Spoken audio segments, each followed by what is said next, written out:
I had a OnePlus One. It was the best phone I've ever had. It was fast, I liked the materials it was made of, and most of all you got everything for such a low price. Then one fateful evening, I dropped it. I straight up broke the phone. I was sad, but then I remembered that OnePlus just released the OnePlus 3. In the midst of the sadness, I found happiness. I got a brand new OnePlus 3. Third time's the charm, and that's no exception with OnePlus. The major improvement from One is the build quality. OnePlus ditched the sandstone and went with a more traditional aluminum build. Everything just feels so good. It feels sturdy, durable, and has a good weight to it. It looks clean and polished. The buttons have a good click to them and are placed well. Screen lock right side, volume buttons left side. On the left side we also have the alert slider, so you quickly can put your phone into silence or priority mode. I don't really use this button though. On the bottom is the USB-C connection. I welcome the change to USB-C though. Soon everything will be this standard anyway. It being reversible is a nice solid feature too. On the bottom is also an audio jack, so you don't have to get new headphones. That's neat. On the front we have the capacity buttons, for multitasking and back. And in the middle we got the fingerprint reader. The fingerprint reader is quite good but not perfect. After the newest update, I'm running Oxygen OS 3.2.4 as of the time of this review. It got a lot better and it rarely doesn't register my finger. I like to use hardware buttons to get more screen real estate, but you can enable software buttons in the settings if you prefer that. OnePlus chose again to use a 1080p display, which is a decision I fully understand. 1080p is more than enough for me on a 5.5 inch device, so I'll take that extra battery life over a Quad HD display.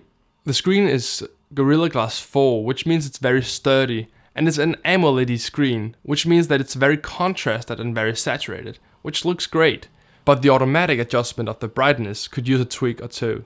On the back of the phone we have a 16 megapixel camera, and here's where the OnePlus 3 really shines. Not because of the fact that the images are good, which they are, but because this is a feature that OnePlus often has compromised on. Here's a few pictures taken on the phone.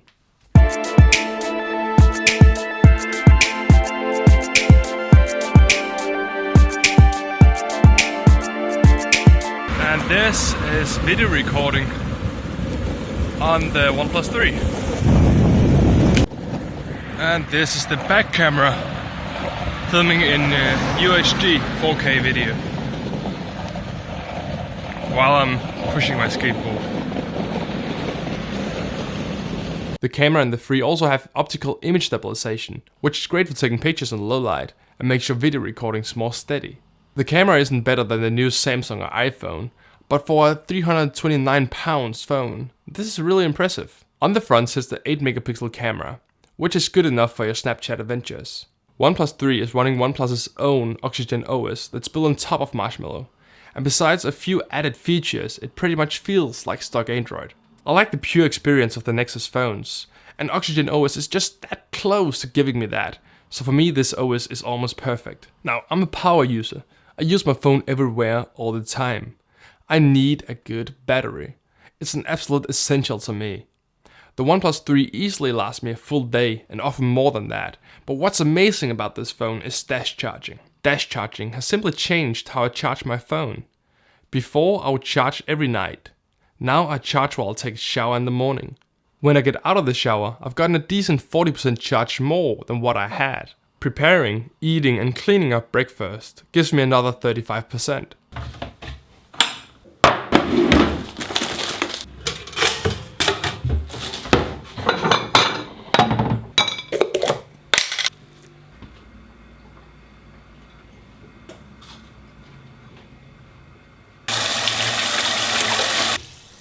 While I'm getting ready to go out the door, I get the last charge. Dash charging is amazing, but it only works with OnePlus's own cable and wall charger, which is a bummer. It also doesn't work if you install another ROM like CyanogenMod. I hope OnePlus will fix this in the future though. In everyday life it's just fast.